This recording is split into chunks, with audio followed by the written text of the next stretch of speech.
Hey everyone, welcome. I hope you're all doing awesome. Well, you better be, because I am officially monetized, you guys. Yes, you heard that right. I am finally monetized on YouTube after one long year of hard work and dedication that I've been putting on this small little bubble of happiness of mine. As a Gen Z myself, it has been my biggest dream to have my own YouTube channel one day since I was 10? If you're a 2000s kid, you would know what I'm talking about. And now, I'm officially a YouTuber? I cannot believe this, you guys. It was all possible because of my sweet subscribers. I know you've been waiting for this as much as I was. So thank you so much for all the love and support you guys gave me the past year. I will forever be so grateful. Somebody pinch me, please. Now that my Oscar-winning thank you speech is out of the way, let's start the video, shall we? Today's video is very personal to me because we're gonna talk about my personal nighttime skincare routine. Today's video is all about me. It's all about me, you guys, because I am in the mood for celebration. I'm gonna show you the exact products I use to tackle acne, dark spots, fine lines and wrinkles, anti-aging, large pores, and damaged skin barrier. For reference, I have oily, acne-prone skin that is very sensitive and prone to post-inflammatory hyperpigmentation. I have a little bit of everything, you know. I use everything that is on the market, from retinol to salicylic acid to pdrn to peptides, collagen, ceramides, antioxidants, you name it. All those amazing stuff. Now you may ask me, how do you use so many different stuffs without suffocating your skin? So in this video, I'm gonna show you how to strategically use different ingredients for your different skin concerns to get the maximum results with minimum products to only 6 steps. So without further ado, let's get started. Step 1 is cleansing oil. Yes, you should be double cleansing your face even if you have acne-prone skin.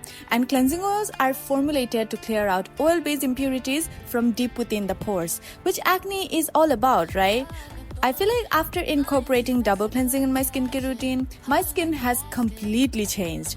I get less breakouts, less clogged pores, and blackheads are non-existent at this point.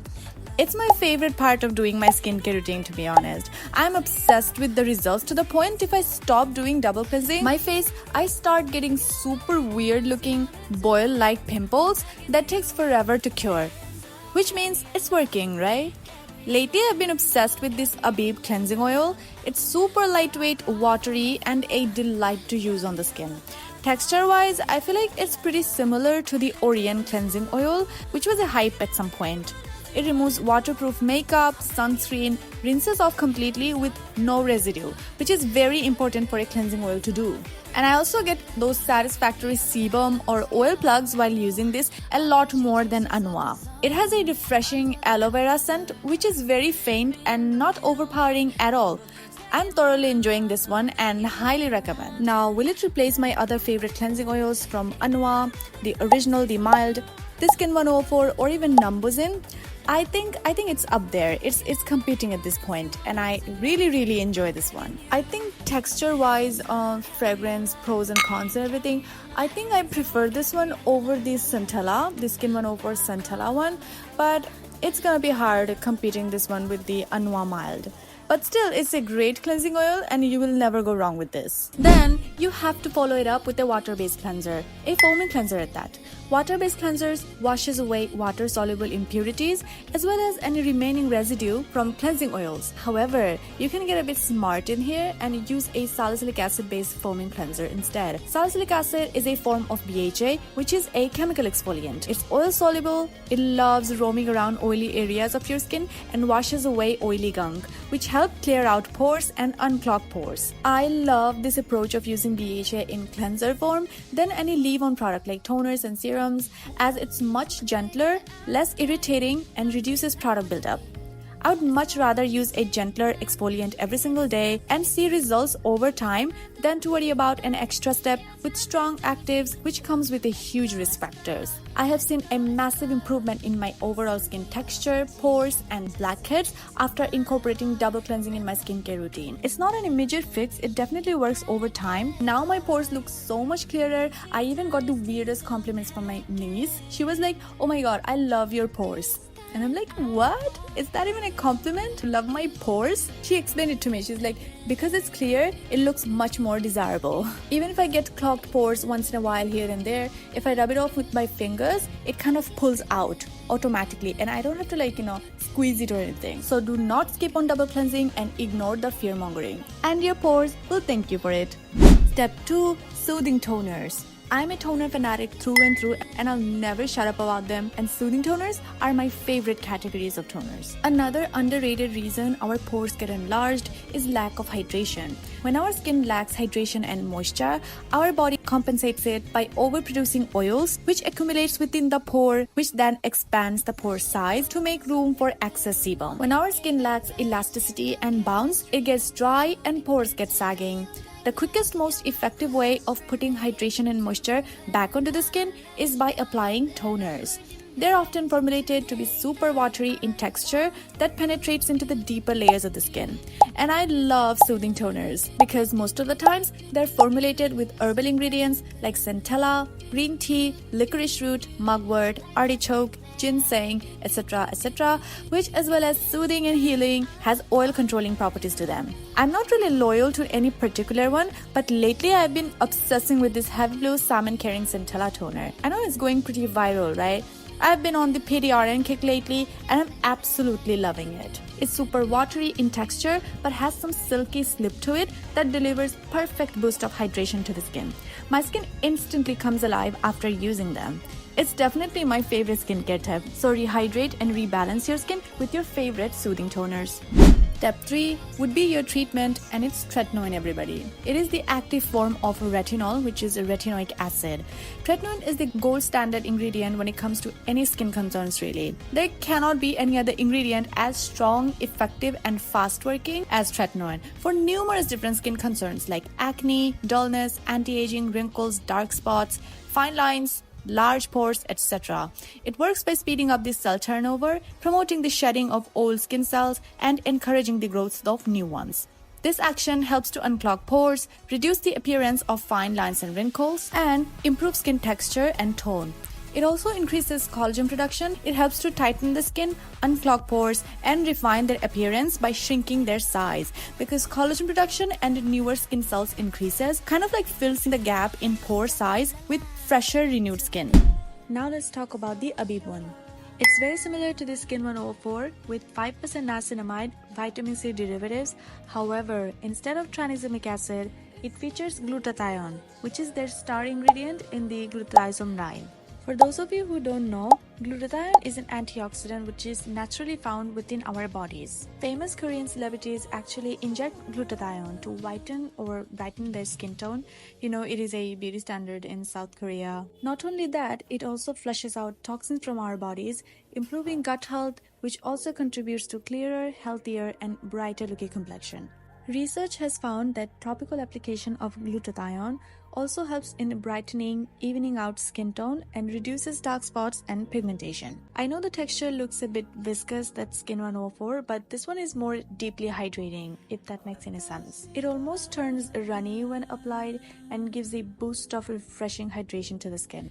This one also contains little orange beads which burst on your skin while applied. Very hydrating but not sticky, greasy, or oily on the skin. Suitable for all skin types. Oily, combination, dry, sensitive, everything. I personally have really enjoyed this one. It has quickly become my favorite niacinamide serum or glutathione. I have multiple backup bottles and I will forever repurchase this one. I have very oily, acne-prone skin and I use it at night time. I wake up with more brighter, healthier, and radiant looking complexion. Step 6. Moisturizer. I have been obsessing over this Dr.G Red Blemish Clear Soothing Gel Cream, and it has quickly become my favorite gel moisturizer of all time. I undoubtedly prefer this over the Dr. Ultia 345 cream, you guys, and I'm not even joking. To me, it's just better.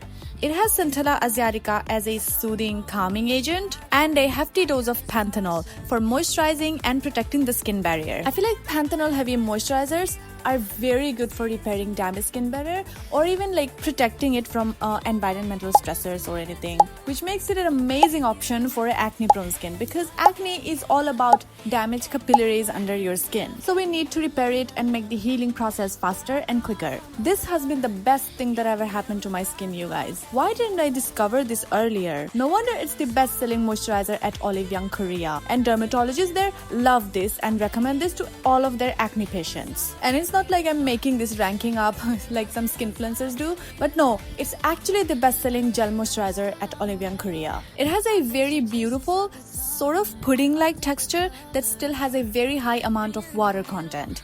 Gives a refreshing burst on the skin that feels so cooling, soothing, and deeply hydrating on the skin. You will never get this kind of experience with any other moisturizer, I'm telling you. Leaves a glowy finish that feels super protected. The panthenol kind of gives a barrier hug on your skin. You can really feel it. And it's not like those silicone moisturizers that give a blurry finish. No, it does absorb, but still leaves a comfortable sort of glowy dewy finish, which I'm not mad at it at all. Still amazing and the best moisturizer for acne prone skin in my books.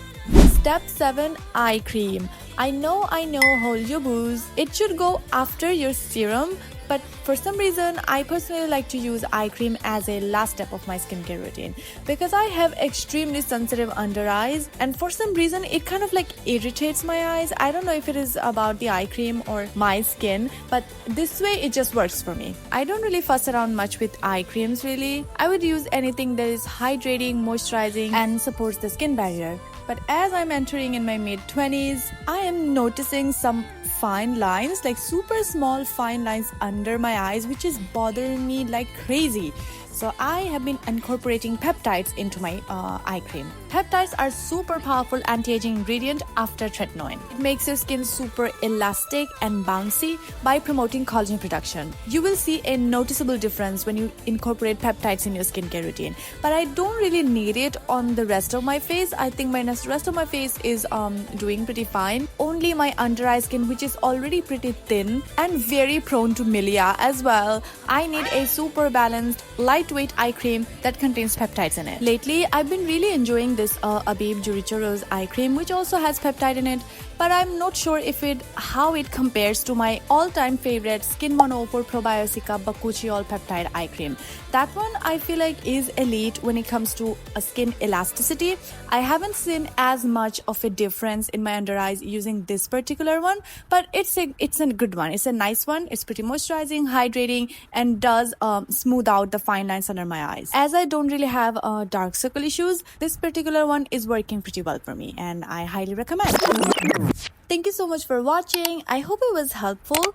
This is how I actually incorporate many different ingredients into one simple skincare routine, which only includes 6 steps. Yes, I am a skin influencer, but I don't really do those super overconsumption core 10 steps, 20 steps skincare routine. I think a simple basic skincare routine is fine for you if you incorporate different ingredients smartly. Now, please send me those sweet congratulatory messages in the comment section, and I will be replying to each one of them. Thank you so much for watching, and I'll see you guys in my next one. Bye.